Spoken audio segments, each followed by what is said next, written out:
is Monday. Oh, boy, we're quite loud there. Hang on a sec. Hello, test. Little loud on the loud scale, nonetheless. What's going on, everybody? What's happening? What's shaking? What's doing? Welcome to episode 338 of McRae Live. The date today is Monday, June the 16th, 2025, 2:39 p.m. Eastern Standard Time.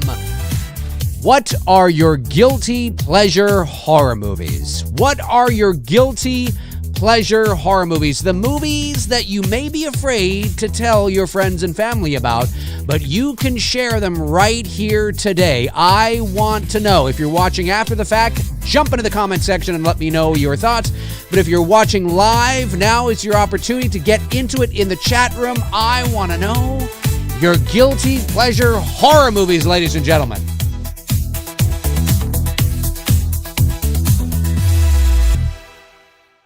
What are they? I have a list. Okay, so here's the thing. I'm going to be totally honest with you. I really don't have a list for myself. And I don't say that to come across as pretentious or condescending. I'm being honest. I've mentioned this before. People have often asked me, like, what's a guilty pleasure horror movie that you absolutely hate, but you just, or that most people hate, but you absolutely love, or you just get some enjoyment out of it. And I'm just like, there really isn't any. Like, if I think a movie sucks, I think a movie sucks, and I just won't watch it hardly ever. Yeah, I mean, it's just, and I'm not saying I'm better than you. I'm not saying I'm on a higher, not at all. It's just how I've always been. And so when somebody asks me what's a guilty pleasure, and it doesn't have to be a movie that is hated. It could be a movie that maybe, is maybe just lukewarm for a lot of people or something like that. That's always possible too. But I couldn't really think of any. So a viewer of mine reached out and gave me his list. And I'm going to read you his list of guilty pleasure horror movies. And you tell me if you agree with these. Some of these movies, I'm like, yeah, I could totally see that. And then there's a couple on here that I haven't even heard of. But these are movies that are generally considered disasters that he absolutely loves. And he's like, I understand that, most people don't like this. Most people think this is a piece of crap. But I'm a big fan. And I was like, oh, okay, yeah, well, send me your list. And he sent me 20. I thought he was going to send me like 5. He sent me 20. So I thought, fuck it, I'm going to read all 20 to you today. And no, that's right, Chester. The Breakfast Club isn't horror. I mean, we could say, like, you could expand on that and go to just guilty pleasure movies. And I could say one for me is probably The Burbs. And that's kind of horror light, ish, or, whatever. But I wouldn't consider The Burbs a horror movie. It's a black comedy, really. But it didn't do very well, and it's not really like, revered or anything like that, although maybe it has a bit of a cult following. And sometimes, guilty pleasure movies could have a cult following, but we're focusing on horror movies today because obviously we are a predominantly horror channel. And so that's why we're focusing on horror. But yeah, so I want to know, again, if you're watching after the fact and you're not watching live, you couldn't make the live show, jump into the comment section and let me know your thoughts on what are your guilty pleasure horror movies. The horror movies that you understand that are not very good, but you just get so much enjoyment out of it. You might think, I don't think it's as bad as some people are saying. And I think this is fantastic. I mean, this is amazing. Oh, great. I want to know. And I'm going to read you again. I'm going to read you 20 from this guy's list. 20 from this guy's list. Again, I don't know if, I don't know if it's any good or anything like that, but we will get started. And if you want to send in a super chat or a member chat, send them in. You can send them in now, and I will get to them after we kind of go through this whole rigmarole here. And of course, super chats are always Obviously appreciate it because they help support the channel. Member chats, of course, are for members, and you are entitled to that. So don't forget, they're at your disposal. All right, let me go over to the list here. This guy's list. Where do I have it here? Hang on a sec. Okay, this comes to us from, his name is Ryan. And he's, okay, here is Ryan's list. Now, people are going to be tuning in the middle of this, and they're going to think that these are but I'll explain as we go. And you let me know, do you agree with any of these? Here is Ryan's list. All right, in no particular order, I don't think. He just kind of listed them. 1990s Troll 2. Troll 2. He says it is he said it is terrible in every way, but it is undeniably entertaining. And I'm like, okay, all right. Well, I've heard of Troll. I haven't seen Troll, and I haven't seen Troll 2. So I'm going to take his word for it. Another one, Birdemic, Shock and Terror. CGI birds, wooden acting, all gone horribly wrong. I've never heard of this movie, but apparently it's a guilty pleasure for Ryan. House of the Dead from 2003. Do you guys agree with any of these yet? I don't know. I'm still live, right? Yeah. Okay. I just want to make sure I'm not taking off on you. The Wicker Man, 2006. Nicolas Cage, The Wicker Man. He says, who doesn't love Nicolas? I haven't seen the Cage one. I saw the original, of course, which is a classic. He says, who doesn't love seeing Nicolas Cage punching women in bear suits? It's a train wreck. Does he punch women in bear suits? All right. Well, it's a guilty pleasure for Ryan. Jaws the Revenge, 1987. This is, you know what? I'm going to stop right there and just say this. Listen, you love what you love, you like what you like, but I'm just going to say that I find it a little hilarious, that we kind of live in a day and age now where some movies are starting to pop. And listen, you love what you love, and if you're being honest, if you're being truthful, I can't take that away from you. But I can't help but feel that there are some movies that are kind of making a resurgence. All of a sudden, it's cool and hip to say, Jaws 3, man, it's fucking awesome, bro. Jaws 3 is awesome, bro. No, Jaws 3 is a pile of crap. It has always been a pile of crap. It will always be a pile of... Jaws the Revenge is right in it. Come on, man. Come on. Hey, it's Ryan's guilty pleasure. Jaws the Revenge. Let me go back to the list. Ryan, if you're watching, thank you for this pretty hilarious list. All right. So I have not seen Troll 2. I've not seen Birdemic, Shock and Terror, like a pandemic for the bird. Yeah, okay. Yeah, I think you've got it. House of the Dead, I haven't seen. The Wicker Man, I haven't seen. Jaws the Revenge, I did see. That's the first one on the list I've seen. One Missed Call, I haven't seen this one either. I've heard of these, but I haven't seen them. Poorly acted and derivative is what he says, but he loves it. The Happening. Oh, Mark Wahlberg's The Happening. It's The Happening, 2008. Plants are killing people, and Mark Wahlberg is confused. We all were. I have seen The Happening. I did like The Happening. I didn't like The Happening, but I remember liking sort of the first half of it, like I'm all about that ambiguity and the mystery and like what's going on and what's happening, this thing, this apocalyptic sort of thing. Bit of a letdown, but I haven't seen it since 2008, so maybe it holds up. I don't know. Guilty pleasure for Ryan. The Bye-Bye Man, 2017. Ryan says, don't think it, don't say it, and don't watch it, but I do all the time. The Bye-Bye Man, 2017. I've heard of The Bye-Bye Man. Again, another one I haven't seen. You have to understand too, folks, for me, I know I'm a horror fan, and I am, and I love horror movies, but if a horror movie just looks like shit to me, I don't spend time watching it. I don't watch everything that comes out. We'll just say that. I Know Who Killed Me, 2007. Lindsay Lohan's, I remember this. I Know Who, that was 2007? No. That was 2007? No. Is it really that long ago? I remember that movie. Oh my God, 2007. 9% on Rotten Tomatoes. Ryan. Holy shit, Ryan. 9% on Rotten Tomatoes. I know. I would have said, I remember this movie. I have seen this movie. I remember nothing about this movie. I don't remember if I liked it or hated it. I couldn't have liked it that much because I don't remember anything about it.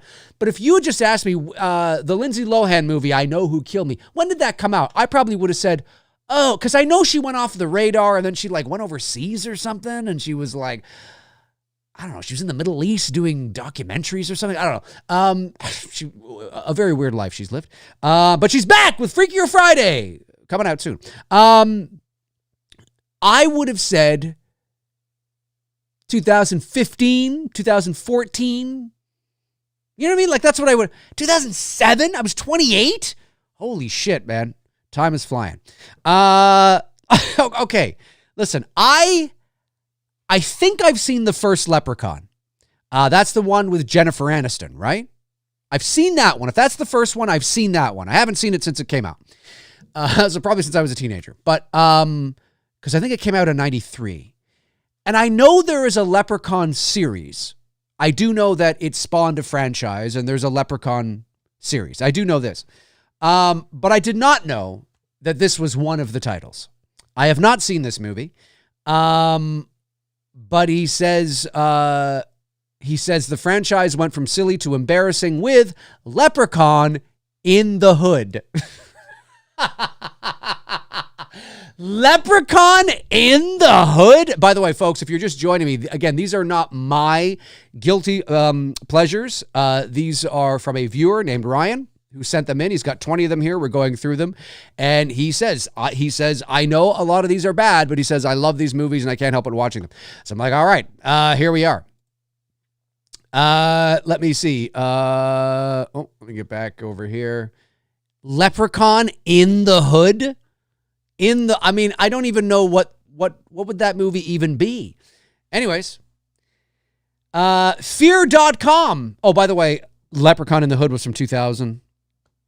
From the year, from 2000.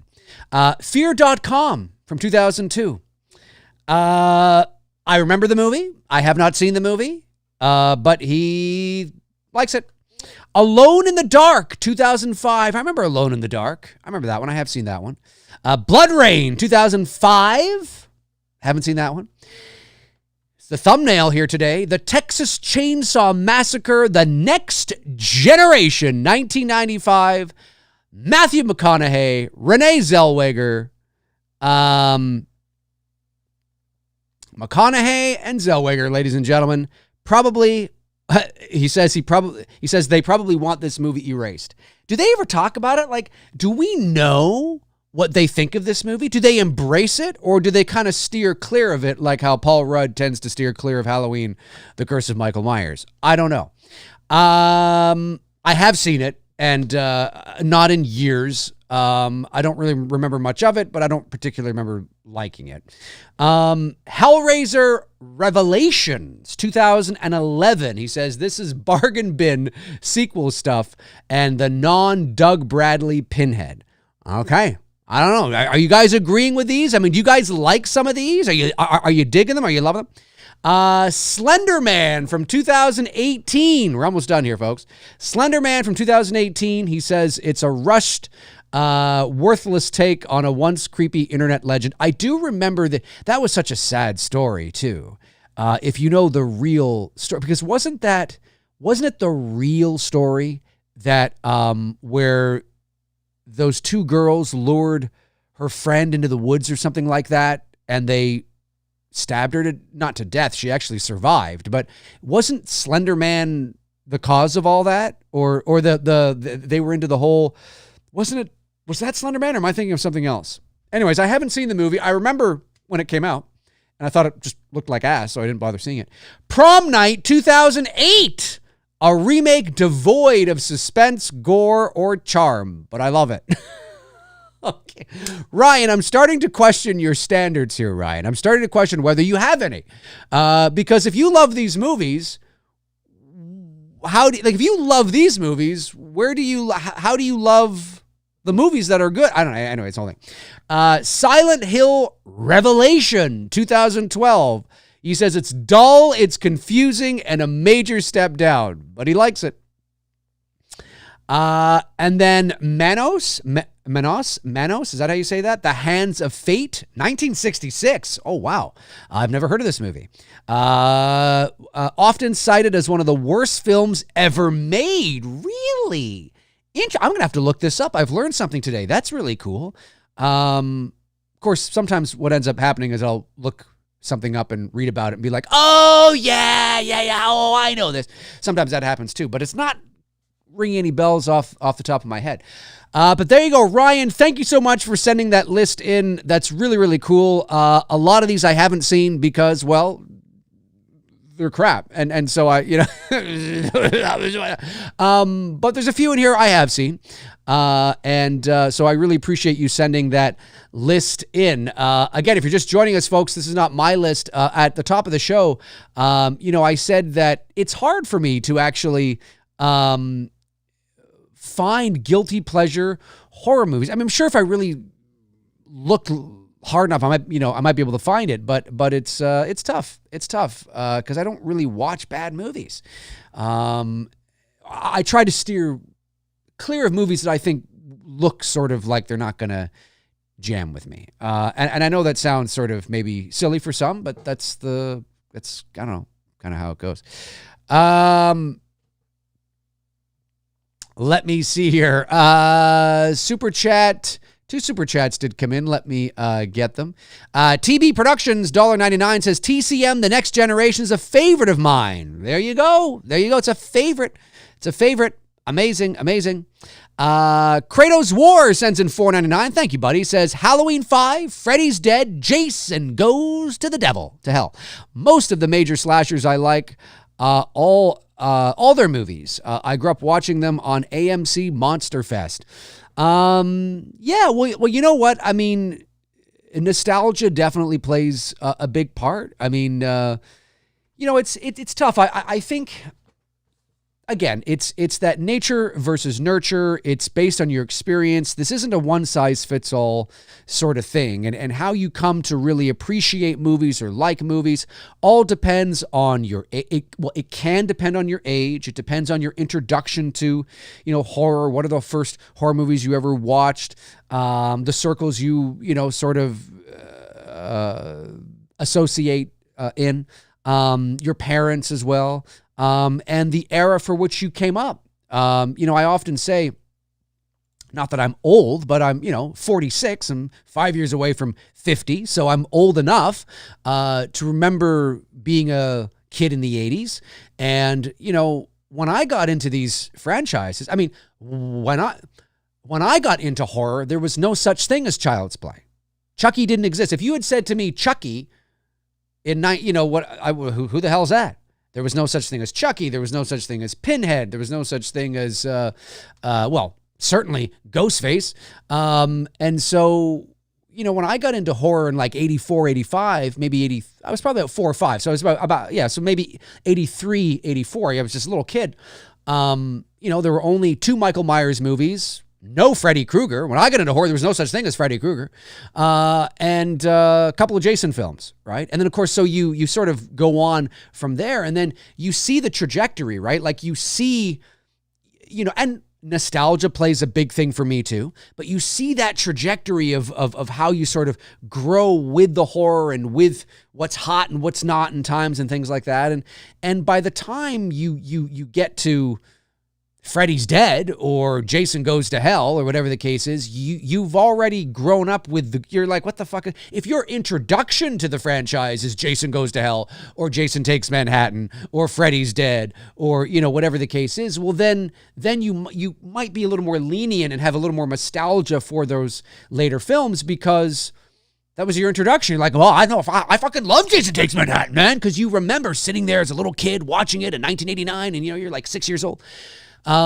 So, there's a bit of that too, right? Or maybe if you're a lot younger, you're in your 20s, then you have no experience with that era other than it being on cable on AMC Fear Fest or something like that in the late 90s or early 2000s or mid 2000s or whatever the case is. And you remember it that way. So how, our introduction to franchises and horror and things like that is very important as well. I also had an older brother, my brother Neil, shout out to my brother Neil, who's 9 years older than me, who was the absolute target demographic at that time. So in 1983, I was 4 years old, but Neil was 13. So he was like right in it. And then, of course, I went to 5 and Neil went to 14. I went to 6 and Neil went to 15 and I went to 7 and Neil went to 16. And then, of course, now you're in that pocket where, you're absolutely loving it, right? I'm loving it. So it's pretty cool. And so like for me, I have no. And again, I'm not saying it's a one size fits all, but I think generally speaking, if you grew up with the originals, like if you grew up with the series, you probably have an unfavorable, feeling of the bad movies. You know what I mean? Generally, right? You know what I mean? But if you got to watch them all at once, then that might be a bit different. There's not a sort of, it's a fascinating sociological sort of thing that tends to happen. Brandon Barry sends in $4.99. Thank you, Brandon. Says, my guilty pleasure horror movie is Sleepwalkers, 1992. Highly enjoy it. Ooh, yeah, Sleepwalkers. I remember Sleepwalkers. I haven't seen it in a really long time, but I do remember Sleepwalkers. I do. That came out like in and around like Lawnmower Man, I think, The Langoliers.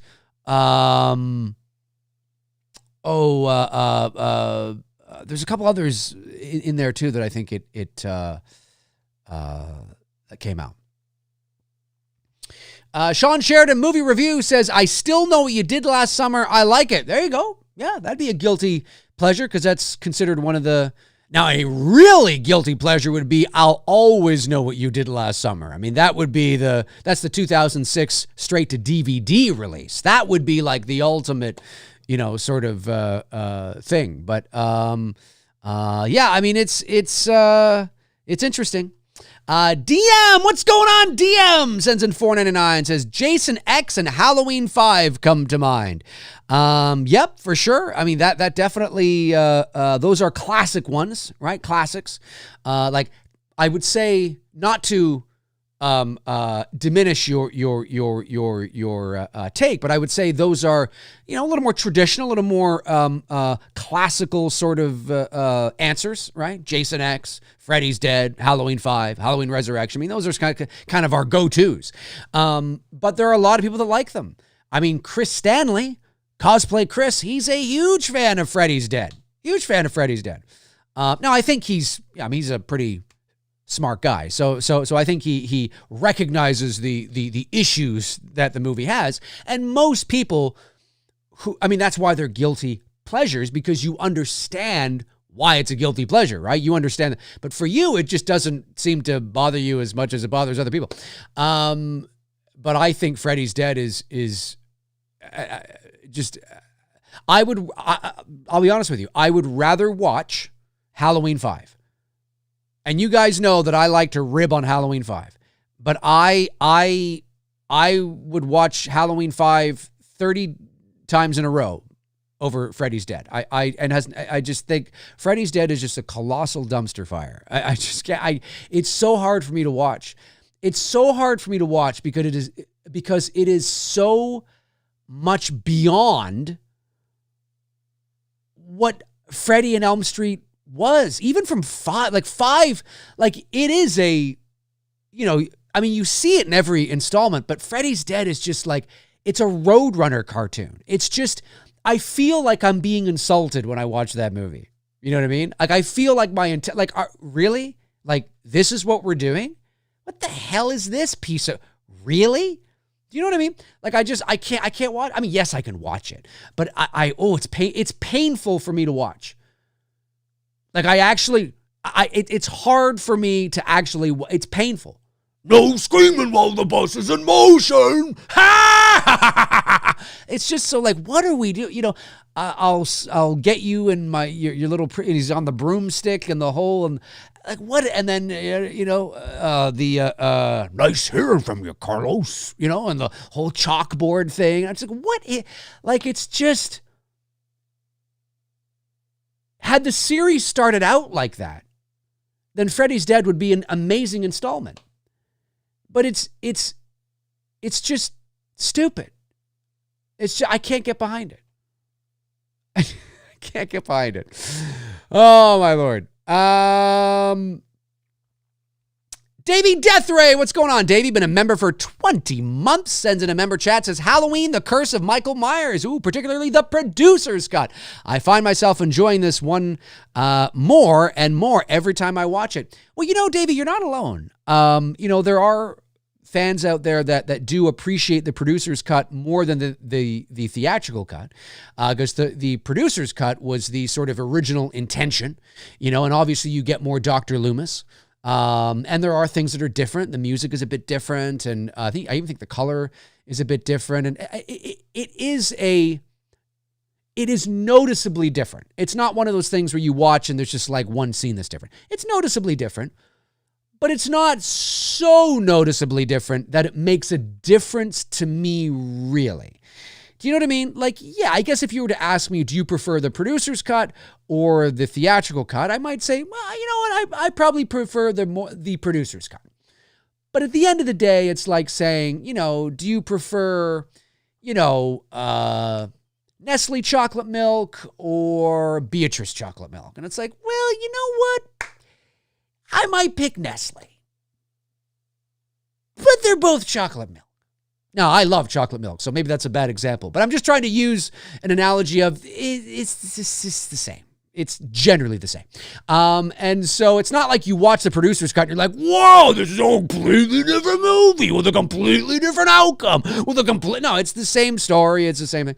But I think a lot of people do like the producer's cut for a couple of reasons. One, they were so used to the theatrical cut.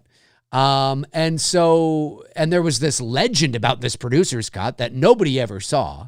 And then it was like leaked online in some bootleg crappy version. I remember this like the early 2000s, something like that. It was just this awful, god-awful thing. And then we finally got the proper look at it. And I think for a lot of people, it's almost like watching a new movie. For some people, right? Like, oh, this is a bit different, like a different take. Like this is and so they kind of feel like it's new, and therefore they're like, oh, but then there are genuinely things that are better. It's a slower film, But at the end of the day, for me, I'm just like, it's still, Michael Myers still puts on Michael Myers walks off down the hallway into the ether in a goddamn trench coat and fedora. What are we doing? Anyway. Let me see here. Josh Stevens, been a member for 3 months. Thank you, Josh. Sends in a member chat. Says, my guilty pleasure during hot summer months is Rob Zombie films. Usually it's psychological slow burn, but summer, bring on the sweaty gore of Rob Zombie, Friday the 13th, and Texas Chainsaw Massacre. Remember the creepy viral HOTC website from 99. HOTC. What is HOT? I know it's obvious. House of a Thousand Corpses. House of a Thousand Corpses. I think that's what you're saying. Is that a House of a Thousand Corpses? Am I right on that? That movie was later though, right? That movie was 2000. Oh no, it wasn't. Was it? Anyway, I don't remember it. No, because I'm not a big Rob Zombie fan. So, I have seen a House of a Thousand Corpses long time ago, like 20 years ago. I haven't seen it since. I did see The Devil's Rejects, but I haven't seen it in like 20 years. I'm not a big fan of Rob Zombie's movies. Just his style, his hick white trash sort of thing. It just kind of like, I've seen them all. It kind of feels that way to me. And so it's just not kind of my thing, but he's got a following and he's very good at doing that kind of thing. It's just not my kind of thing. So I tend to not watch his thing, it is what it is. But But that's cool, man. That's cool. Yeah, it is summertime. Summertime. It's summertime. Dawson. Oh, almost missed it. Dawson McQueen sends in $5. Thanks, Dawson. Says, good afternoon, Mr. McRae. Well, thank you very much. Good afternoon to you as well. And then member chat from Cody the Zombie, been a member for 19 months. Thank you, Cody. Says, mine would have to be Halloween 6 as well. One of my favorite movies, and Myers. It was the first Halloween movie I got to see in theaters. Mine too. Yeah, I saw it in the theaters. It was my first one in the theaters. Didn't change the fact that I thought it was a piece of crap. But no, look, I mean, again, I like to go to the extreme to be funny, but I don't think Halloween 6. Look, I enjoy watching Halloween. I think Halloween 6 is better than Halloween 5. Although that's not saying much. There's some good things in Halloween. I think it's got better atmosphere than Halloween 5, for sure. D-Man says, you have to see Troll 2, Dave. Well, but the real question is, do I have to see Troll 1 before I see Troll 2? I don't know. Ooh, I like this one. Dogpack 1979 says, Exorcist: The Beginning. I remember when that came out. I think it was about 2005. And there's two versions of it. There's the Rennie Harlan version, which is that The Beginning? But then there's also Dominion, I think, or something. It's the same movie, but different. Anyways, I remember when it came out. I've seen one of them. I don't know if I've seen both. No, I did see both, but I haven't seen them in 20 years. So, yeah. But yes, I remember that. I remember that for sure. I remember that. Let me see. Evil Alex says, I have no guilty pleasures, as that would suggest I feel guilty liking them. Oh, no, that doesn't mean that. It just means, no, it's a category, right? The reason why you watch them is because you don't feel guilty watching them, but you're aware that they are not very good, and therefore you're always like, I like this movie, or whatever the case is. It's just a fun thing, but that's good that you don't feel guilty. But you like Lawnmower Man, Maximum Overdrive, Jason X, and Leprechaun in Space. There's a Leprechaun in Space? Is that what you meant when you said that? That's not how you spell. Oh, there is. Okay, I just want to make sure because you spelled leprechaun incorrectly, but I just want to make sure that there wasn't something else in space. There is Leprechaun in Space. And this is before Leprechaun in the Hood. Now, again, I've only seen the first Leprechaun, again, the one with Jennifer Aniston. I gather that these movies are all pretty satirical in their own right. Silly and off the wall. I mean, they just actually call it Leprechaun in Space. Like they're just, so yeah, I have no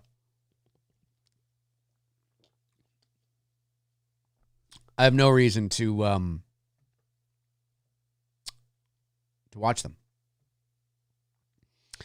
Guitarist Dog 87 says, the one guilty pleasure horror to rule them all, Howling 2. Your sister is a werewolf with Christopher Lee and Sybil Danning. The soundtrack and end credits will live rent-free in your head. I have not seen it.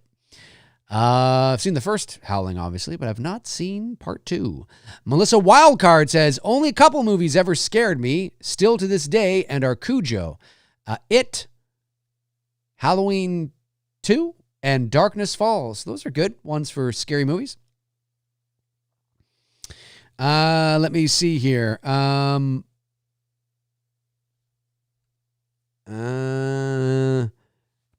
Out Turtle Fan says Mosquito 1994. Haven't seen it. The original Texas Chainsaw Massacre. Is that really a guilty pleasure though? I mean, I guess it depends on how we're measuring it, right? Like, I think it's important to, I guess if you think it's cheesy now, you see, I think the way that we quantify a guilty pleasure is that it's kind of like a hot take, right? Where the general consensus with this horror movie is that it's not very good. Not that you don't think it's good. It's that the general consensus is it's not very good. I wouldn't say that anybody who likes the original Texas Chainsaw Massacre would be a guilty pleasure. Now, that doesn't mean that in retrospect, watching it, the effects are dated, the production value's dated, the acting's, all that could all be true, but it has a certain reverence and certain, appreciation within horror for what it did. It was a defining film. It was very scary for its time. I don't think the Texas Chainsaw Massacre would be considered a guilty pleasure. A guilty pleasure would be like Texas Chainsaw Massacre, The Next Generation, right? Because the general consensus is this isn't a very good movie, right? Or watching something like, it's not a horror movie, but watching like, Norbert, Eddie Murphy's Norbert. Oh, I love that movie. That's a guilty pleasure because the general consensus is that it's a piece of crap. You know what I mean? So I think you're good, man. I think you're good when it comes to Texas Chainsaw Massacre. I think you're good, dude. I think you're good. DM follows up with another $4.99. Thanks, buddy. Says, I don't know if this is considered guilty pleasure, but Friday the 13th 09 is my favorite in the franchise.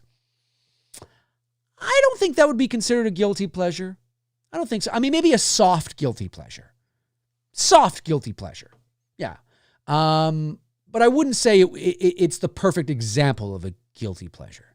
I would say like the perfect example of a guilty pleasure in horror would be like, I know it's not a very good movie, but I absolutely love, Freddy's Dead, right? Or I absolutely love Don't Go Into the Woods, or Motorhome Massacre. You know what I mean? Like some of these real just, what the, or, Troll 2 or Leprechaun in the Hood, you love it. That's like, you know what I mean? But to say that you love the 2009, is that a guilty pleasure? I don't think so, because I don't think it's generally considered a terrible movie. I don't think it would be on anybody's lists of worsts of all time. You know what I mean? Jaws the Revenge, though. Josh Stevens, thank you, Josh, says to clarify, I don't like Rob Zombie's films either, but it's a guilty pleasure. Oh, there we go. I also don't eat cheeseburgers and fries every day, but it helps you enjoy the steak. That's true. That is true. Well, yeah, if you meant it as a guilty pleasure, which then obviously makes sense. I thought you were just kind of talking about it as a separate point, that it's the summertime now and you just like to watch these movies. Then yes, that would be a guilty pleasure. But you know what though? Rob Zombie's films, yeah, I get what you're saying. I get what you're saying. Yeah. Yeah, I get what you're saying.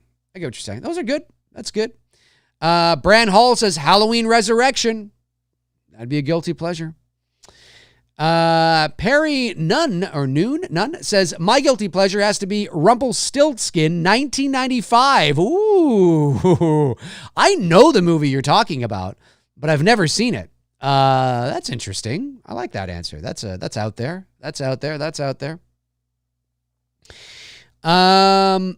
Davey Deathray follows up and says, I consider a guilty pleasure to be a movie that I know doesn't hold a high regard amongst fans, but I enjoy it quite a bit and love rewatching it at least once every year. Hence why I chose H6. Yeah, no, that's a good one. That's a good one. There's degrees of examples, right? And Halloween 6 would be example. Absolutely. I would say that would be an example of a guilty pleasure for sure. Yeah, no, you're right on the mark with it for sure. All right. Have I missed any super chats or member chats? Let me just go back here. I don't think I have, but I just want to make sure I haven't. It doesn't look like I have. No. Okay. Good. Just making sure nothing's skimmed by. Michael Parton says, Josie and the Pussycats is my ultimate guilty pleasure. Well, that's not really a horror movie, although it could be, depending on how you're measuring it. The Oct says, one of my guilty pleasures is the scene from Thanksgiving when the evil turkey is having sex with that chick. And then when she turns around, the turkey says, you just got stuffed. Oh, Thanksgiving, excuse me. I was like, I don't remember that scene in Thanksgiving. I was like, there's a scene in Thanksgiving where I don't remember that. Thanksgiving. Okay, I've never seen Thanksgiving, but there you go. Guilty pleasure, ladies and gentlemen. Guilty pleasure. Who's going to come in with a real juicy one? There's got to be a real juicy one out there. But it's got to be true. Don't just say anything. Cinema of the Dead says, Night of the Demons Part 2 is my guilty pleasure. Love that movie. Haven't seen that one either. Chester Franklin Jr. says, I don't enjoy House of Wax 2005 that much. It's not the same as the original. Other than that would make it not a guilty pleasure. That means you don't enjoy it, so that means, you're not digging it, Chester. You're not digging it. Oh, that's fair. That's fair. Oh, it would help if you took the top off your water, Dave. That would help. Let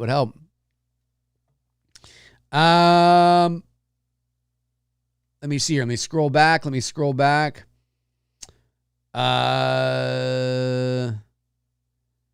Evil says, I like Texas Chainsaw 2 with Dennis Hopper running around with two chainsaws screaming and chains. Yeah, you're not alone. There are a lot of people that do like the Texas Chainsaw sequel. I'm not one of them, but there are people that like it, for sure. Bobby Hall says, I prefer Dominion over the beginning, but I'd probably never watch either one again.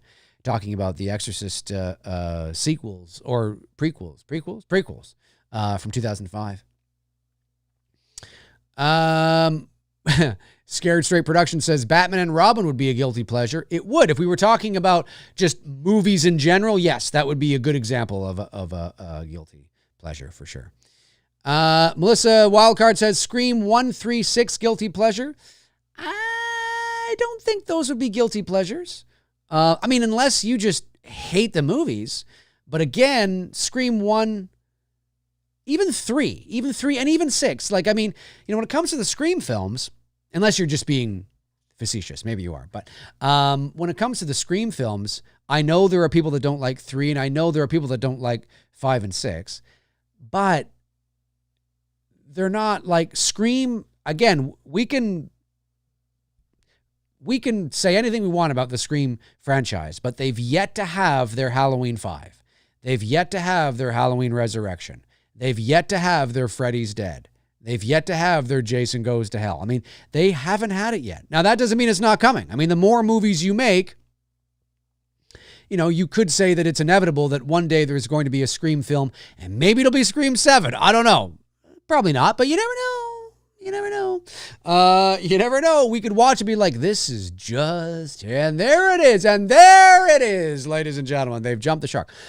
But the longer you go on in a series, now maybe the reason why the Scream franchise hasn't had it yet is because by virtue of the structure of the franchise, although there is a through line through all 6 movies, in terms of they're all canonically connected, each movie in and of itself could be its own movie. Like, you could watch Scream and never watch Part 2 and feel satisfied. You could watch Scream 1 and 2 and never watch 3 and feel satisfied. You could watch 1, 2, and 3 and never watch 4 and feel like the story's complete, right? You could watch 1, 2, 3, 4 and never watch 5 and feel the story's complete. You could watch 1, 2, 3, 4, 5 and never watch 6. And every movie, it doesn't end on, that's what I mean. By virtue of the fact that they are whodunits, and at the end of each movie, the mystery is solved and you finally know who did it. There isn't so maybe that has helped. How yet? I don't quite know, but maybe that's part of why they haven't had a catastrophic dumpster fire yet. And again, you can say you may not like 3 or 6 or whatever and say you hate it. But again, a guilty pleasure has to come from a general consensus, in my opinion, right? It has to come from a general consensus. It would be, I don't know what the term would be for the opposite of a guilty pleasure, but it would be the same thing for the opposite, right? A movie that you hate that everybody loves, right? Well, you can't hate a movie.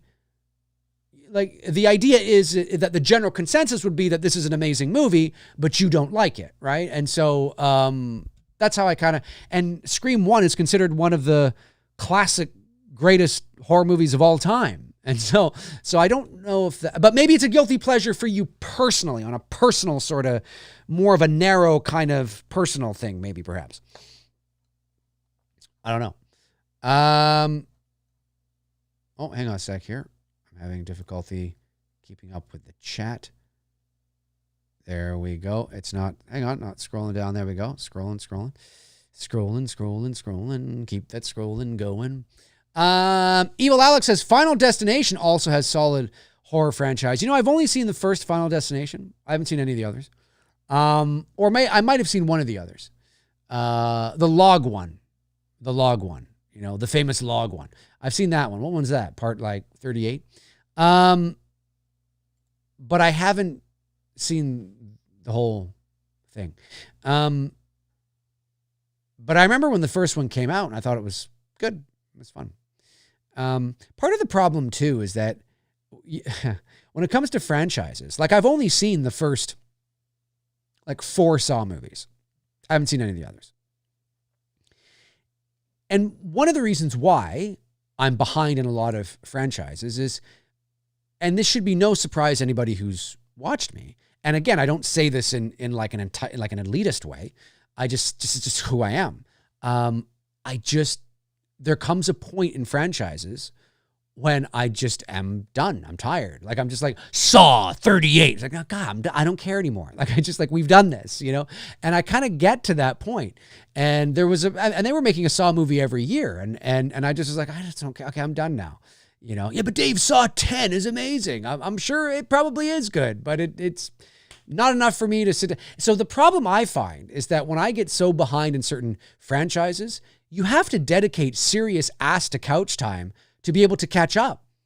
Do you know what I mean? Like for me to catch up in the Final Destination, like how many of them are there now? Like 6, 7? Well, now I gotta watch 2 and 3 and 4 and 5 and 6, you know, and then I gotta watch Saw 5, 6, 7, 8, 9, 10. There's like, you know, 12 movies there between just 2 franchises I got to catch up on. And then there's what's another franchise? I got to catch up on, you know, I don't know, something else, you know? And so it just takes a lot of time. And I'm just like, I just don't care. You know, I'd rather, you know, I've seen, you know, unless it's something that I'm just really into, like I'm really into it. You know what I mean? But I saw 1 in the theater. I was one of the people that actually got to see the very first Saw in the theater. And I thought it was really good. I thought it was a great movie. Didn't see Saw 2 in the theater. Saw it. I rented it. I saw 3. I rented that. And then I saw 4 in the theater. And then, yeah, I think what it is too is that like, I liked Saw 1. I thought the first Saw was great. And I liked Saw 2, and I liked Saw 3. I like them enough, but it gets to a point where they're just diminishing returns. I'm just like, this isn't, you know, it's just kind of, I don't know. It sounds, you know, I don't say that to make it seem like I'm trying to say that I'm a better fan than those who, that's not what I'm saying. I'm just being honest. I'm just like, there always comes a point in a long running horror franchise where I'm like, okay, like you know, I'm good. I'm out. You know, like I'm not getting anything new. We're just kind of doing the same thing over again, or now the weird and unusual has seeped in and they've jumped the shark. And I'm just like, I'm done. You know, that's just who I am though.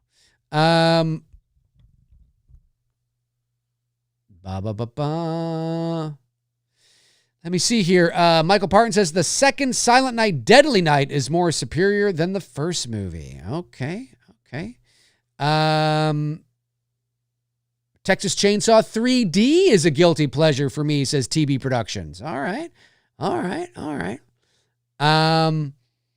Bobby Hall says, not sure if it counts as guilty pleasures, but I enjoy all the Phantasm sequels. They're nowhere near as good as the original, but they have some charm.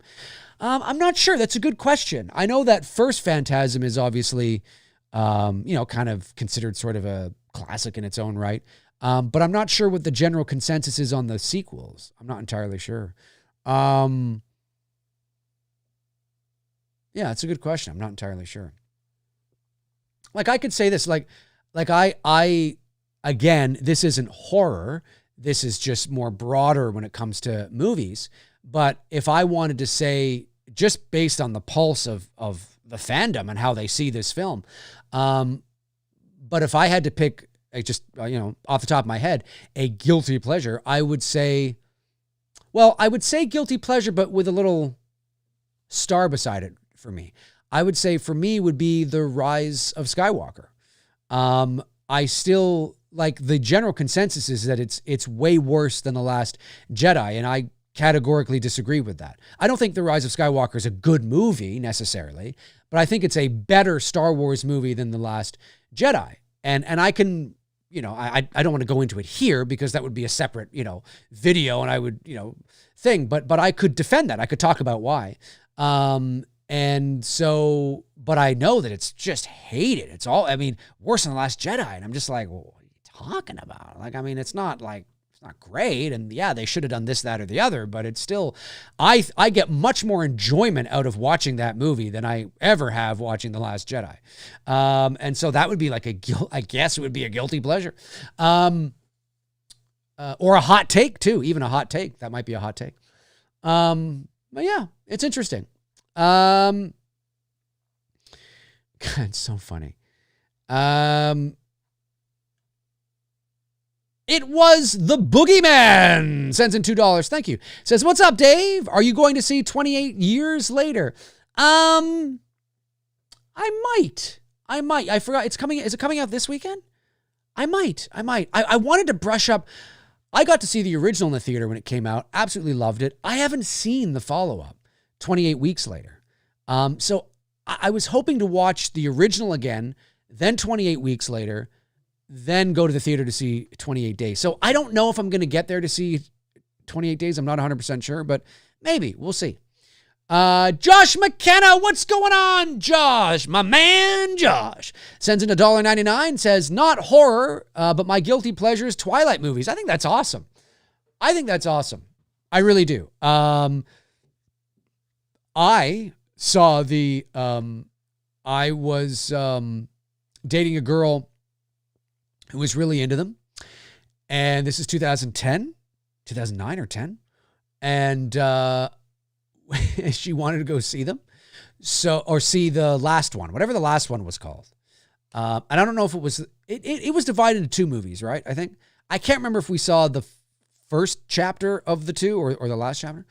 But I went to the theater and I saw it. And of course she sat me down to watch all the others. I didn't hate them. I wasn't the demographic. At the time, I was like a 30-year-old guy, 30, 31. I'm not the target demographic. Clearly the target demographic and she wasn't really either. She was about 4 years younger than me. So, she was 26, but she was still a girl, right? You know what I mean? More like the teeny boppers is really what they were. But nonetheless, I didn't hate them. I watched them and I, didn't despise them or anything. It's like, I'm not one of those people that gets all kind of caught up in masculinity. I'm not one of those guys that's afraid to cry. I'm not one of those guys that's like, oh, I know the fucking rom-com. No, look, a good movie is a good movie. Whether it's a kid's movie, whether it's an animated film, whether it's a teeny bopper girl film. I might not be able to relate to it, but I would like to believe that I'm smart enough that I can watch something and go, oh, hey, I can totally see why. Well, I can see why the girls are just all over this movie. And you know what? I enjoyed that. It was kind of fun. It had a good story, little thing, whatever. Like I can watch it from a bit of a different perspective and appreciate it on its own merits. It's like rom-coms, right? Most guys are like, oh, I'm not into rom-coms. I'm a man. I'm a man, bro. I'm not into Listen, a good movie is a good movie, right? And if it's a rom-com about two people who fall, like, The Notebook or whatever, that Notebook's a great movie. It's a good movie. It's emotional. It's got a good story. It's a good movie. Am I running out to buy it? Am I into those movies? No, but it's a good movie. A good movie is a good movie at the end of the day, right? And so that doesn't mean that everything is going to appeal to you at the same level, but you just, hopefully we as fans can watch something and go, yeah, I totally can see why people are really into this. It's like, I'm a straight man, but if I see like a handsome dude, like, oh, that guy's a handsome, I can totally see why all these women are all over him. You know what I mean? You know what I mean? Like that's one handsome dude. Me saying that doesn't mean I want to hop into bed with the guy. It just means that I can look at the guy and go, yeah, I can totally see why all these women are like fawning all over this man. That's a handsome dude. You know what I mean? And, but there's a lot of, anyway, thank you, Josh, for the super chat. Josh Stevens sends in $4.99 and says, more guilty pleasures. All right, Nightmare on Elm Street 4. Yeah, okay, maybe, yeah. Friday the 13th 4? Really? Friday the 13th 4 you think is a guilty pleasure? Are you saying Friday the 13th 4? Scream 4? I don't know. Are these guilty pleasures, Josh? H2O? Dave, which one would you pick of my guilty pleasures that has got to go? Ooh, I like that. I'd pick H2O. I'd pick H2O like that. Sorry, Barry. Wolfman's got nards. I don't know if I would say that Friday 13th 4, or maybe I'm misunderstanding your super chat again. I'm not sure. But I wouldn't say that Friday the 13th 4 is a guilty pleasure. Scream 4, maybe. H2O. I mean, Friday the 13th 4, out of all the ones that you've said there, is revered as one of the greatest Friday the 13th movies of all time. So I don't know. I mean, you'd be hard-pressed to find somebody who doesn't like Friday the 13th Part 4. Maybe you're him. I don't know. I would pick H2O. I'd pick H2O. Has got to go. H2O has got to go. Has got to go. TV productions, Critters. Ooh, Critters. Aaron Click. What's going on, Aaron says, yeah, that's both a hot take and a guilty pleasure, Dave. The Rise of Skywalker is like a hot plate of reductive steaming fan service shit. I don't think it is. I think people get, look, I will just say that I understand what people don't like about it. But if you want to be angry, you have to be angry at Rian Johnson and The Last Jedi. Because it is Rian Johnson and nobody was feeling that. It wasn't The Rise of Skywalker. I mean, people forget it wasn't The Rise of Skywalker that turned all these fans. No, it wasn't. It was The Last Jedi. The Last Jedi was the movie that all of a sudden fans turned again. When The Force Awakens came out, which was also directed by J.J. Abrams, you might have had some people who thought they played it a bit safe, but generally speaking, Star Wars was back. Then The Last Jedi came around. It was The Last Jedi. It was The Last Jedi. And then you watch The Rise of Skywalker, and The Rise of Skywalker feels more like a sequel to The Force Awakens. I think The Rise of Skywalker it's a much more watchable, rewatchable, entertaining film. And so should they have done this? Should they have done that? Should they have done this? Should they have done that? Why didn't they do this? Why didn't they do that? Well, because of the movie that came before it. Should they have done this? Why they're retconning now, they're changing and they're going. Yeah, all of that is true. All that is true. But I still think it's a far better Star Wars-y movie than The Last Jedi is. But that's me. Cody the Zombie says, why do you think they renamed it 28 years later instead of 28? Ooh, where'd you go, Cody?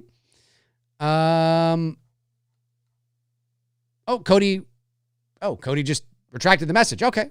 I couldn't finish it. What's the time? Oh, here it is. Why do you think they named it 28 years later instead of 28 months later? I feel that they missed the opportunity. I think it's I don't know for sure, but I think it's likely because of how much time has actually passed. Now, you could say, well, yeah, but, several years passed between 28 days and 28 weeks as well, and they still called it 28 weeks. I don't know for sure, but maybe they just felt that now too much time has passed now since the 28 days or weeks or 28 weeks. I think it just makes more sense, maybe, perhaps. I don't know. That would be my guess.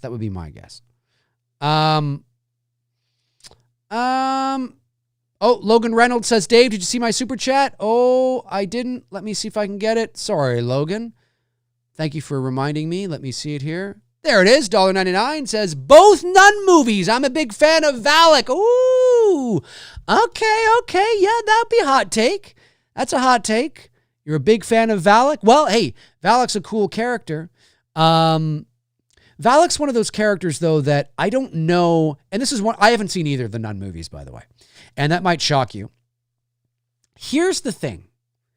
And here's something that I've been accused of.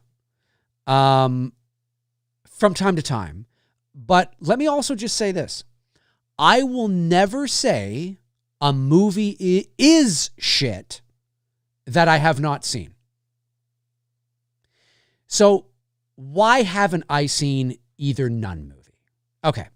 Well, because when I watched the trailers, they didn't really do much for me. I watched the trailers and I'm like, yeah, I kind of think this, like when I watched the Nun trailer, when the first Nun trailer came out, my first thought was, why are we making an entire movie around Valak like we did with Annabelle?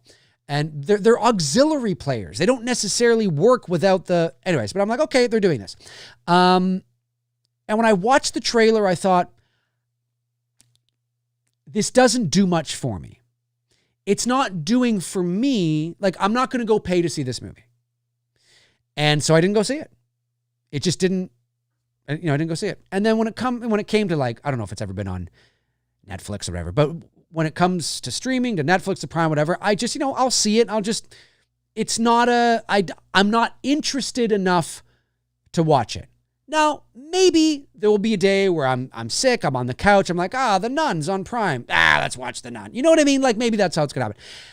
And maybe I will actually like it because that has happened before, right? That has happened before. There have been movies that people have hated that I've actually really liked, like Wolfman. The problem is the Wolfman trailers got me into the theater because I was like, oh, this looks really cool. And I'm a big fan of Lee Winnell and his work on The Invisible Man. I even think Insidious Chapter 3 is way better than it has any right being. And that's from Lee Winnell. And Upgrade, big fan of Upgrade. And so, there's reasons why it got me into the theater. But I thought the trailers for Wolfman looked good, but I didn't go see it opening night. It was like a week later or something. And everybody was bashing and hating. It's a dumpster fire. It's awful. It's a piece of shit, like the hyperbolic things they were saying. And I'm like, well, it looks good to me. So I'm going to go see it. And I loved it. I loved Wolfman. I mean, I didn't love it, but you know what I mean? I really liked it. I think it's way better than people say it is. And so for me, yeah, it's interesting. I've seen one of the Annabelle films. I think the David Sandberg one, which I think is the good one out of the bunch. But he's a good horror director. Even his bad movies are, good. But the Nun and Nun 2 just didn't, let's like Slender Man. I go, yeah, this is, I don't, And then people would say, yeah, Dave, but how do you know unless you see it? I say, I don't know. I'm not saying it's going to be bad. I'm saying it looks like it's going to be bad, and it's not doing anything to get me to go see it and spend $15. That's all I'm saying. You know what I mean? And so one day, and it happens, one day I get around to some movies that have been out for a while that I haven't seen, and usually I watch them and I go, yeah, this is a piece of crap. It's exactly what I thought it was going to be. And then sometimes, every now and then, I watch a movie that everybody doesn't like. I'm like, this is actually not that bad. Huh. I guess I should have gone to see it. That happens too. But I will never tell somebody to not go see a movie that I don't like because everybody's different. And you need to make up your own mind. You need to it's the reason I got to see Halloween 18 at the world premiere here in Toronto 6 weeks before most of the entire world did. And I didn't tell you fuck all about it. Do you remember that? For those of you that have been here from the very beginning, do you remember that? And I got fucking reamed out for that. Why aren't you telling us? Why aren't you telling us? Why? Because I said, if I start doing a review of Halloween 18 6 weeks before the movie's released, you're going to go in with my expectations and my thoughts on the movie. I don't want that. So I created the epic Halloween review, which I think was like half hour long or something. It's on the channel. I created that in the interim, and then when the movie was released in October, I uploaded it, and you had my review there. But I will never tell somebody to not see a movie. I will be like, I didn't like it. I didn't think it was a very good movie. Do you think I should go see it? Well, sure. I mean, if you think it looks good, then sure, why not, right? Or if you want to go see, yeah, sure. Make up your own mind. That's the only thing. Make up your own mind. I would never tell somebody to not go see a movie. I would tell somebody that I didn't like it, I didn't prefer it, here's why I didn't like it, but maybe you will like it. I mean, I don't know, right? You know what I mean? Who knows? We're all different. So I will not say that The Nun and The Nun 2 are crap movies. I don't know. I know the general consensus is that they're not very good, but I haven't seen them yet, so I can't say that personally. You know what I mean? They just didn't look like they would be great. Cody Leach, what's going on? Cody, my man, Cody says, The Happening, great unintentional comedy. At least I think it's unintentional. It might be. I haven't seen The Happening since it came out. It was 2008, right? So it was one of those like times where, or those eras where M. Night was trying to find his footing. He did The Sixth Sense. I mean, he did Unbreakable, not quite as revered as The Sixth Sense, but still has its own cult sort of following. It's good. He did Signs, and he was kind of on this, and then he hits, I think, with The Village, although I didn't mind The Village kind of, and then, The Lady in Water, and then, and it's just, and he never really has been able to recover. I know he's had, he had, Split, and like he's kind of come out of it a little bit, he's kind of just, he's got his head above water. Like, he's not drowning anymore. Like, there was about 10 to 12 years there where M. Night was like the butt of jokes. I mean, he was, you saw like an M. Night Shyamalan film and everybody was like, I mean, it was pretty like, a little while there for good old M. Night. And now he's not drowning anymore. He's kind of got his head above water, and it looked like he was going to kind of get to land, but then he had a few setbacks again. And so he's kind of there, he's treading water. But I don't dislike his movies, but overall, but The Happening, I like you guys know me. I like ambiguity. I like the mystique. I like movies and mysteries, because there's two ways you can do this. You can write a story or present a story where you put the audience, in the same position as the characters. So, and I love these. These are my favorite. Not that both versions can't work. They can. But I like films, mystery films, horror films, what's going on films, that kind of stuff, that put the audience, and generally when it is those kinds of movies, I think this is how they do it, but I've seen, instances where they don't. I like films where they put the audience in the same position as the characters. So the characters don't know what's going on. The audience doesn't know what's going on. So you live vicariously through the characters like you're one of them in the movie, and you're on this journey together. So when the characters discover information, it's at the exact same time when the audience...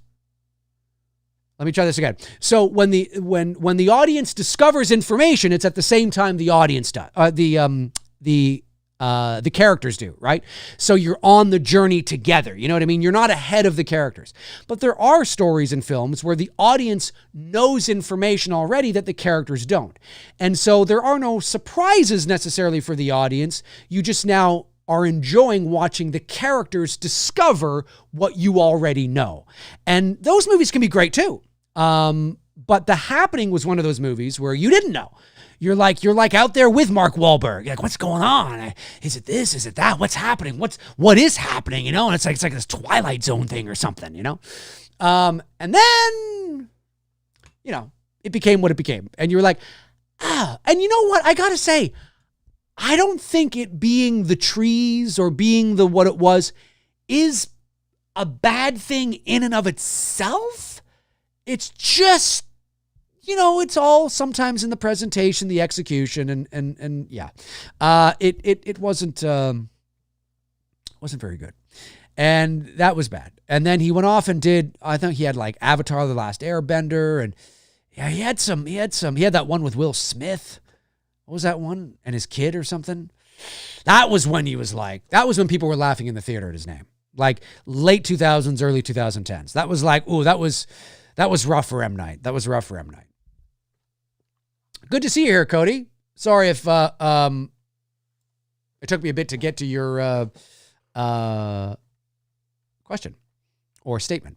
Josh, Steve. Oh, I got that. Josh, thank you. Josh follows up, says, yeah, I think Friday the 13th is a guilty pleasure all around. Not my fave, but I like it during the summer. There you go. Alex 3.0 sends in $2, says, guilty pleasure horror for me, Blair Witch 2. Ooh, Book of Shadows. Now that is a good guilty pleasure. That's a good guilty pleasure, my man. That's a good guilty pleasure. I like that one. Because there I go again with why don't I just leave the top off? That's a good guilty pleasure. I saw Book of Shadows when it came out years ago, like 25 years ago, because it came out. When did that come out? Was I in college? Blair Witch 2 or Book of Shadows, Blair Witch 2. When did it come out? I know it was the year 2000, but I want to know when it was released. October 27th, 2000. Okay, so I was in my second year of college. So I saw the first Blair Witch Project in the movie theater in the summer of 1999. And I saw it with this girl that I really liked. We weren't dating. We were just friends, but I had a gigantic crush on her. And we went to the movie just to watch it. And this was like right in the thick of the whole, like, is this real? Is it not? All this kind of stuff.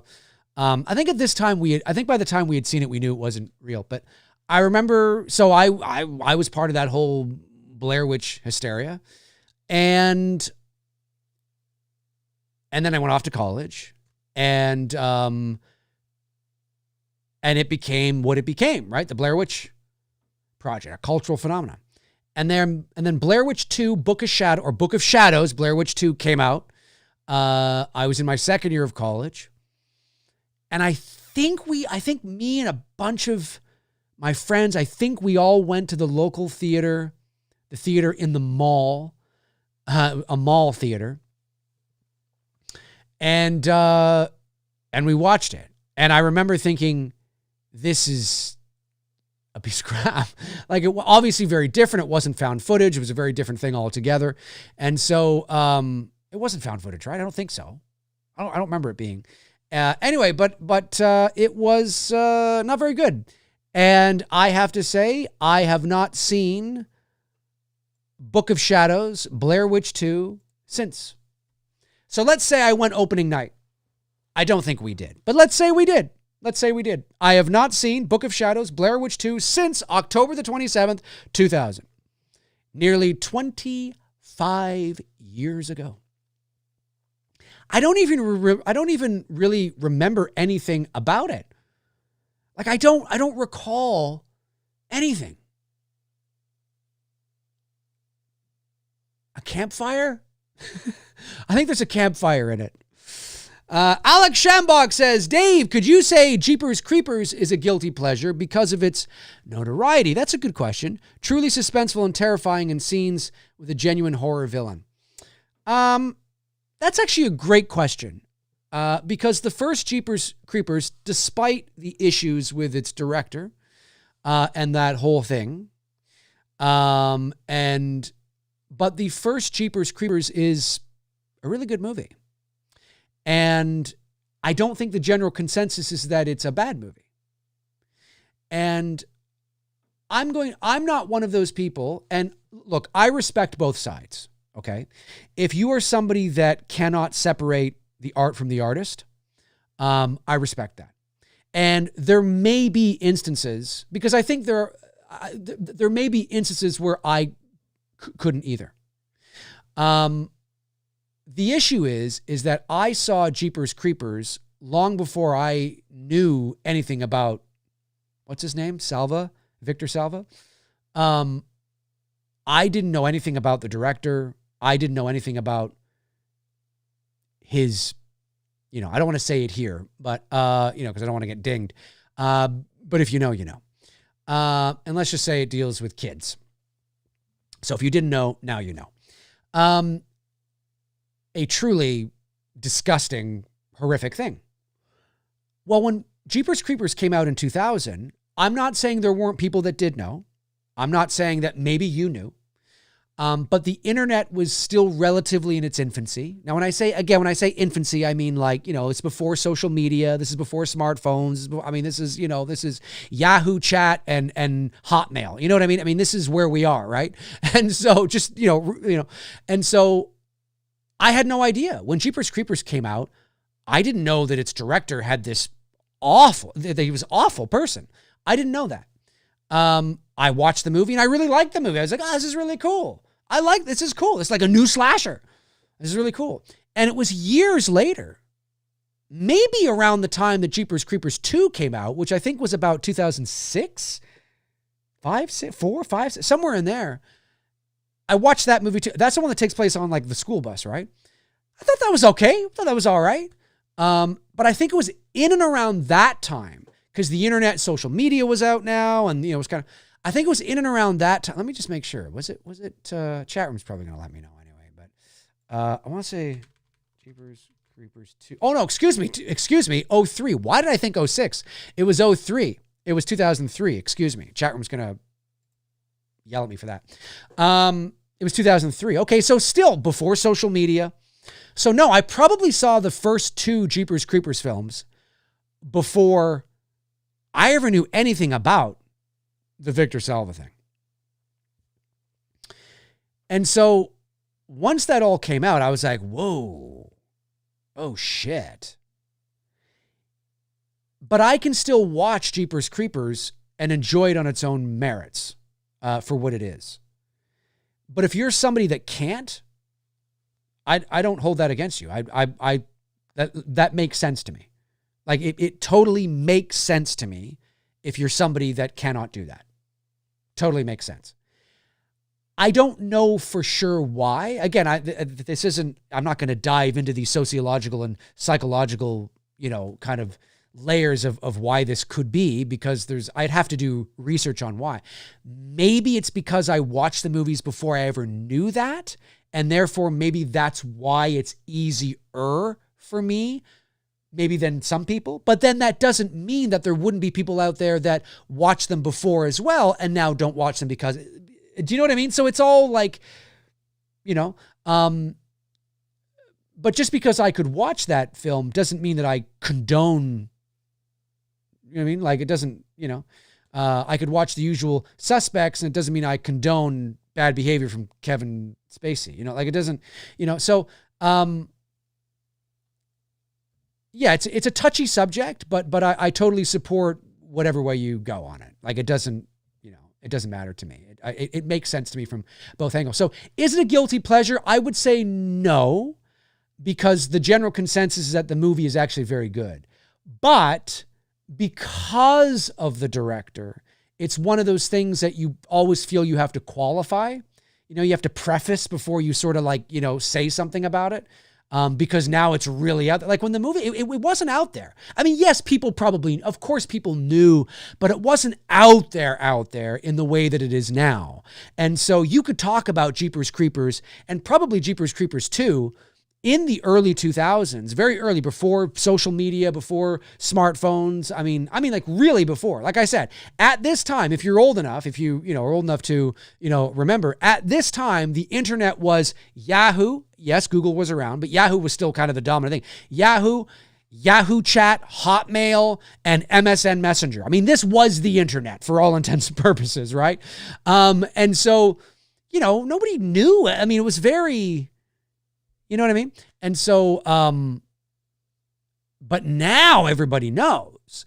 And so now it's really out there. And so,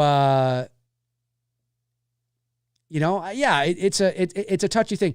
I would say that in its pure form, is it a guilty pleasure? Like in the definition of a guilty pleasure, I would say no. I would say no, it's not, because it's considered a really good movie. But it is one of those things where you kind of have to go, okay, so I just want to let you know. But here's the thing too, is that people should, rational people, and this is where nuance comes in, people should be able to make the distinction that just because you like the movie doesn't mean that you support, you know what I mean? Like, I think, we should be able to be like, yeah, like it should go without saying that I'm not, but it is the internet. It is the internet. All right. Have I got all the super chats, folks? Have I got all the super chats? Have I got all the member chats? We're going to go another 10 minutes and then I'm going to pack it in. So I just want to make sure if you want to get in a super chat or a member chat, now is your opportunity to do that. You will never be able to do it again. No. Today, though, you won't be able to do it again today. Let me see. Okay. Got it. What are all you saying? Danita Brown, what's going on? Danita says, my guilty pleasure movie is He Knows You're Alone, 1980. He Knows You're Alone. Is that the... He Knows You're Alone. That's not the Carpenter one. No, He Knows You're Alone. I know the one you're talking about. Yeah. Is that considered kind of not very good? That's all right. That's not a bad film. Yeah, I think I did a Saturday movie night watch along with it, if I'm not mistaken. JG Michael says Nature of the Beast is better than Jeepers Creepers. Ooh, I haven't seen it. Evil Alex brings up a good point. Roman Polanski is a great director despite the real life shit he did. Well, that's true. Well, that is true, is that I've often said that, and again, I'm not condoning it. I'm just simply saying that the harsh reality is that two things can be true at the same time. Unfortunately, there are in the world of entertainment scuzz-sucking pieces of shit who are also extremely talented. Just because you are a scuzz-sucking piece of shit in your personal life doesn't mean you're also not incredibly talented. I think for some people, and it goes both ways, I think for some people, it's hard for them to believe that their favorite artist or their favorite musician or their favorite actor or their favorite director or whoever it is, it can be very difficult for people to believe that this individual is really an awful person in their private life because they're so talented. And we want to believe that that talent is virtuous and that that talent means that they're an amazing talent. So therefore they are an amazing person. And that's not true. I mean, look at Bill Cosby, right? I mean, Bill Cosby had one of the greatest sitcoms in the history of television. The Cosby Show is a fantastic show. It's one of my favorite shows. I love The Cosby Show. Who didn't like The Cosby Show? America's Dad. He was amazing. But he's a scuzz-sucking piece of shit in his private life. Yeah. He's a dick.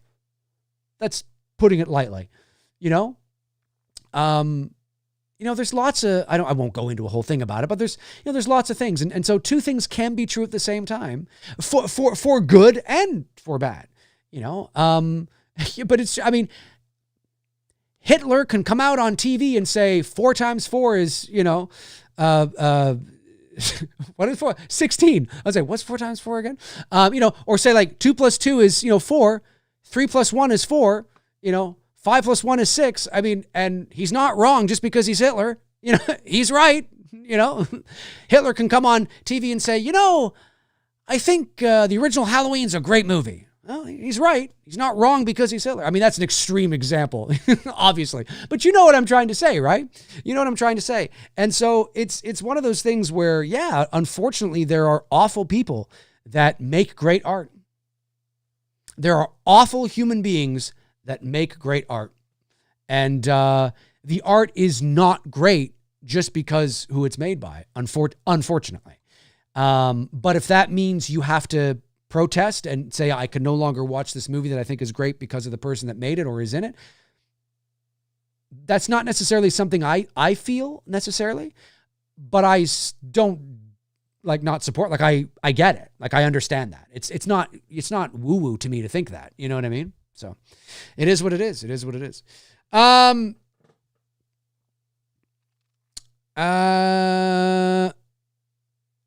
Da-da-da-dun-dun-dun-dun. Yeah, Davey says, I think one of the worst things about being a horror YouTuber is that whenever Jeepers Creepers comes up, someone has to talk about that thing as if we already don't know about it. Yeah, well, it's because I think people feel, I think the reason why is because I think people feel uncomfortable talking about the movies without first acknowledging it. It almost feels like we need to acknowledge it first and now we can talk about it. Right? And I don't necessarily feel that way. I think we can, because to your point, because it is out there and it is, especially in the horror community. Now, I could talk to my sister, Jill. I could talk to my, brother, Bob, or my uncle, Bill, and they wouldn't know at all. They would, have no idea who Victor Salva is. And you might even be lucky. Well, Bob would know. Well, my brother, Bob, might know about this. He's pretty good up on the horror stuff. But my Uncle Bill probably wouldn't. You know what I mean? I know certain friends in my personal life would have, I go next door to the soccer mom who's, getting her kid ready for, soccer practice. She probably has no idea who Victor Salva is and maybe has never heard of Jeepers Creepers. So, I mean, but everybody in the horror community, we know. So we don't have to say it. We don't have to preface it. We don't have to qualify it. We should be able to talk about Jeepers Creepers without somebody saying, oh, you're talking about it? Well, that must mean that you're a... It's like, no, it doesn't mean that. It doesn't mean that at all. And so, but I think just to err on the side of caution, because there is no nuance anymore and nuance is dead and everybody is blacking and whiting everything and everything's either a 10 or it's 0 or whatever the case is. And myself included, I often feel that, well, I better say that, oh, by the way, in case anybody was wondering, I don't support, just in case you didn't know, I'm not crazy. And so, because it almost gives us permission to now talk about the movie, right? And that's understandable. And I think we feel we need to do that because there is such a lack of nuance, and people generally speaking. And so, no, I hear you, Davey. I do. It's quite, and especially because it deals with children. You know what I mean? That's that extra, not that it's, you shouldn't, no matter who, it shouldn't, but there's always that extra kind of like, oh God, ugh. Dirty's dirty. And then there's that extra dirty and you're just like, oh God, So, I get it. I get it, but no, you're right on that. Dogpack1979 says, have you heard what Candace Cameron said about horror movies from Full House? I did. And it's, not surprising. Obviously, I categorically disagree with Candace Cameron. I don't dislike Candace Cameron. She's obviously very religious, very conservative. Her brother's that way as well, Kirk Cameron. And they've always been that way. And if you know the Camerons, it should be no surprise. But it is that extra silly. Where it's just kind of like, okay, like the devil. But hey, here's the thing. There's a video on my channel where I talk about why The Exorcist, the original, was considered the scariest film of all time. Because there's this new thing now where people are talking about how The Exorcist 3 is so much better. The Exorcist is not, scary and all this kind of stuff. And I made a film that acknowledged that The Exorcist 3 is a fantastic film. But I don't think that means we should diminish the importance of The Exorcist and how important it is to remember why people talked about The Exorcist being the scariest film of all time. If you watch The Exorcist thinking the reason why people called it the scariest movie of all time is because of 360-degree head turns, fuck me, fuck me, fuck me, your mother sucks cocks in hell, and a 12-year-old girl defiling herself with a crucifix, if you think that, well, that's part of it. But if you think the effects, the special effects and the green slime and all that, if you think that's why people called it the scariest film of all time, that's not why. Actually, the defiling is part of why, actually. So let me take that and put that over here and talk about green slime, 360-degree head turns, all that. Yeah, you can watch The Exorcist today and say it's dated and say, oh, I don't think it's scary. Yeah, because yeah. And neither is Halloween. But in 1973, there's a video on my channel. It's 4 minutes long. If you can't watch 4 minutes, I can't help you. But I go into why truly it was considered the scariest film of all time. And Candace Cameron, if she was alive in 1973, because I think she was born in like 76, I think she's only a few years older than me. But if she was like alive in 1973, oh my God, this is what, like, though, like, you know, generally, right? It was, oh my God, people, again, I speak generally, but, you know, in the early 70s, America was generally, culturally speaking, a more conservative, more religious, more naive society. Generally speaking, culturally speaking. And so The Exorcist came along and nobody had seen anything like it. And to see a 12-year-old child on the screen defiling herself with a crucifix was terrifying. Even if you weren't religious, terrifying. It was as if the movie was the devil. It was terrifying. This is 1973. The way Friedkin shot it, I'm basically telling you what I said in the video, but I'm too passionate. I'm hot now. I'm hot. I'm hyped up.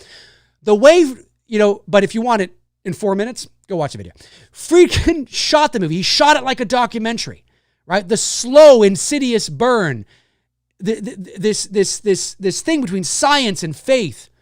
It wasn't just jump scares and jumping right into it.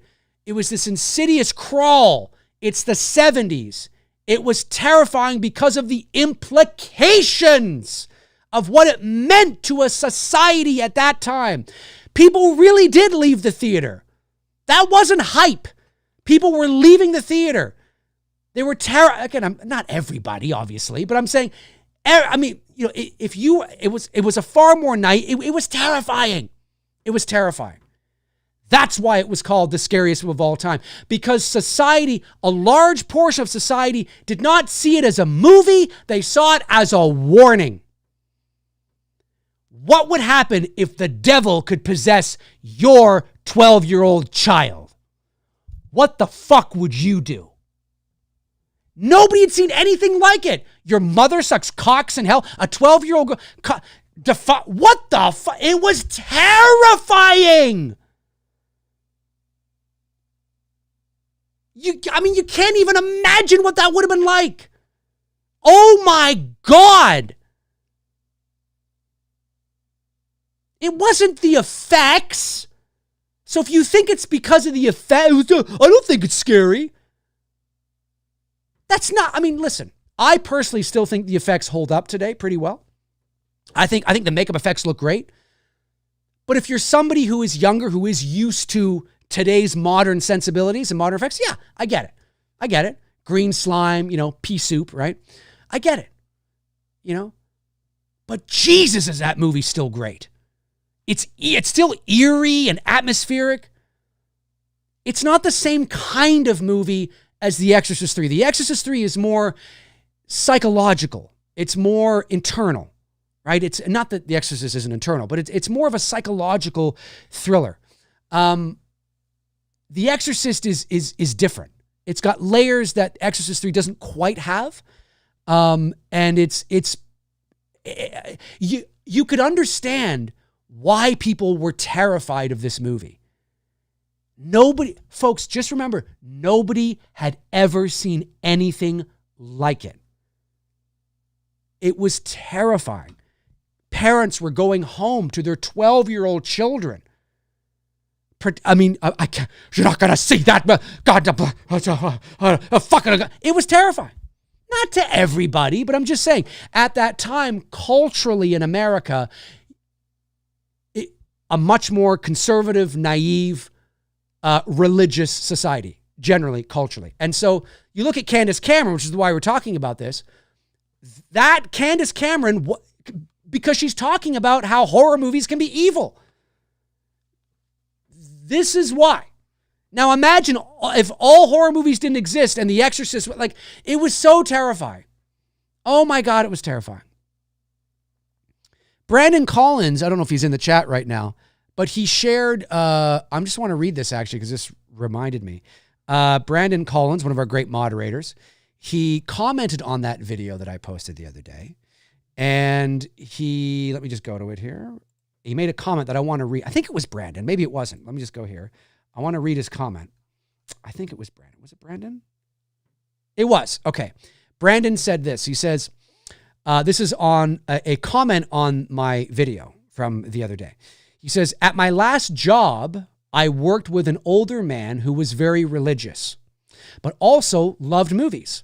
I told him how much I loved The Exorcist, and he said he never saw it and refused to see it. When I asked why, he said that he believed the movie was dangerous and demonic. This is not hyperbolic. This was the cultural effect that The Exorcist was having on a 1973 America, which was, generally speaking, more culturally conservative, naive, and religious. You know what I'm saying? We can't, I mean, we're not the same anymore. It's not like that anymore. You know what I'm saying?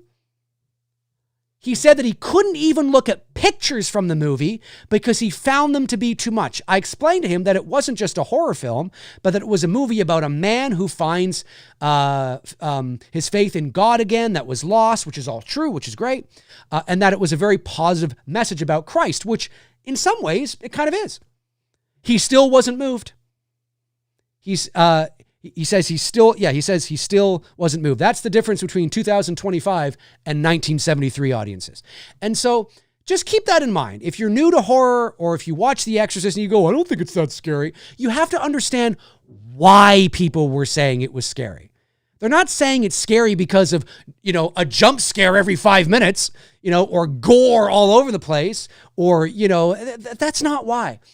They were, it was maybe not so much anymore, considered the scariest film of all time because of the implications of what it meant at that time and for years after that. And naturally, of course, we go on and we make movies that could be deemed scarier or better effects. And yeah, that's just the evolution of film and technology. But I think we need to, always hold The Exorcist in high regard because I still think it holds up. It's got great mood, great atmosphere, great pacing, great story, great characters, great performances. And I think the makeup and the voice, and it still holds up to this day. And just that insidious slow burn and that downfall as we get to, Pazuzu and Reagan and all that. And it's such a great film. It's such a great film.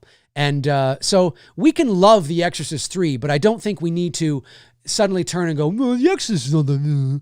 It's kind of like, what are you talking about? What are you talking about?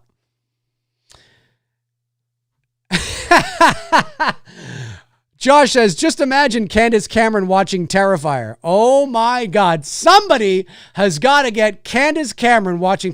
Tell her it's a Christmas movie.